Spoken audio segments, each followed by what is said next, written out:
back to baseline. What exactly does that mean? I just started using that expression. My husband was in the hospital for a couple of surgeries last week, and the surgeon came and spoke to us after the surgery, and he said that it might take a while for my husband to get back to baseline. And what he meant by that is back to where he was before the surgery. It takes a while for your body to get back. It's a fixed point of reference that the medical people use, a term that they use. So I thought, whoa, yeah, I could use that term around here, around home. And I could get things back to baseline at the end of each day, which means it's nothing left from yesterday into my new day, and I wake up fresh, starting the day with nothing left from the day before. And that's how I want to do it. And so I thought I'd share this new idea with you. It's not actually a new idea. I tinkered around with it for a while. I called it getting serenity in each room. You can't go too fast on this. You maybe start with one room, getting serenity in your bedroom every day, and then work to the bathroom. And then the kitchen is not for rookies, but it's worth it. It's the powerhouse it's the power horse of your house. And you do most of your messes in the kitchen. So let's talk about it. 3 things that you can do to get your home back to baseline. I think it might be a good idea to take a picture of what each room looks like at baseline. That's when everything is put up and neat and tidy. And that's how you want each room to look at the end of the day. So to get there, you're going to have to start by developing good habits throughout the day, because you don't want to get to the point of what I call overwhelm. That means you've let it go too far. You've let things, rather than just a couple of items to put away at bedtime, you have 200-300 items to put away. You do not want that state of overwhelm. So these are the three things that you can do. Start about thinking about your clothing. You don't want it to end up all over the house, on pieces of furniture and on the floor and the bathroom floor and stuff like that. So I tell people that there's only 3 things really to do with clothes. Hang it up on a hanger, hang it, hamper it, put it into a clothes hamper, the dirty clothes. Make sure there's no lid on that hamper to make it easier. And hook it. You have hooks all over the place, like I do. And that'll keep the clothes off the floor and onto the hook, the ones that you're planning on wearing again. Say your bathrobe, put it on a hook. Say your swimsuit that you might wear again. You've rinsed the chlorine out of it, you might wear it again and you want it to dry. Those kind of things. So hang it, hamper it, or hook it. And also about your shoes. Make sure your shoes are convenient.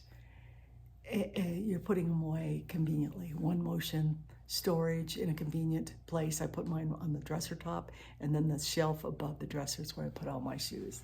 Very convenient, and I try to keep it that way so my shoes don't end up on the floor and I trip over them. It's not a good thing. So that was number 1, taking care of the clothes, because they can be pesky little things. Then the kitchen. That's, like I said, it's the workhorse of your house. That is where the main messes are made.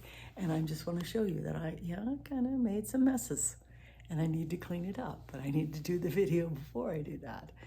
And I try to clean up after each meal. It doesn't always happen that way, but if I allow enough time in my schedule, it does happen.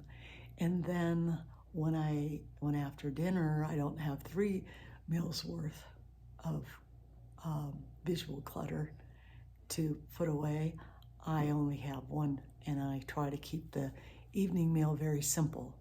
I have what I call my bowl meals, and I might get into that in another video, but it's just that you have just a couple of bowls to clean, just to rinse out.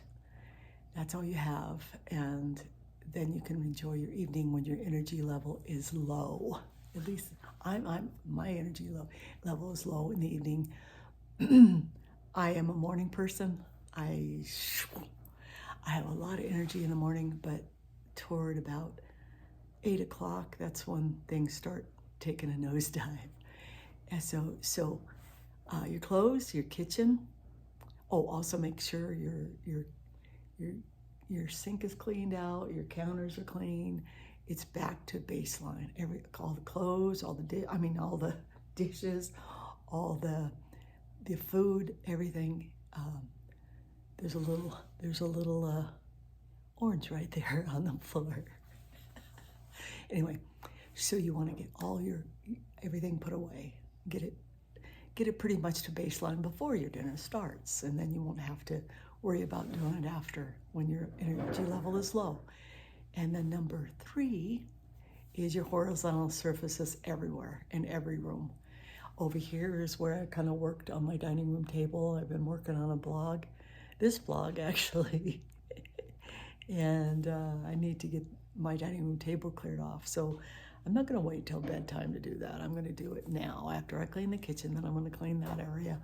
But your horizontal surfaces are things like your desk, your dining room table, your nightstands, your kitchen and bathroom counters, your, like sometimes you get a project out and you spread that all over. Get that back into its container and store it away somewhere. Don't keep your projects out for days at a time. No. That way you'll be less inclined to overdo it. You don't want to overdo it. You just want to do a project a little bit at a time, not bite off more than you can chew. So what else? That is going to create less visual clutter, which results in less mind clutter and less stress. Also, you'll be able to find things easier if you have less things to look at. You could, so nothing left from yesterday into your new day is a good saying to keep in mind. I had a little problem with my washer and dryer. I still do. I kind of pile things up. It's kind of out of the way across from my kitchen. And sometimes I stack things up there rather than put them away. And then I get into trouble when I want to do the laundry.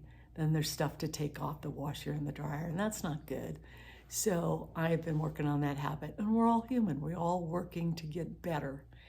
And that is what makes life enjoyable, is that each day, just repeat this to yourself, every day, in every way, I'm getting better and better. And you will. You practice this habit of getting a baseline. This is your where you want your house to be when your head hits that pillow. And then when you wake up, all you have to do is make your bed basically and start the day fresh. So good luck with this. Good luck with developing this habit. And it's never too late, and you're never too old to start working on becoming a new you. Don't put the messy label on yourself. Take it right off and say, I'm now neat and tidy. I'm not a messy person anymore.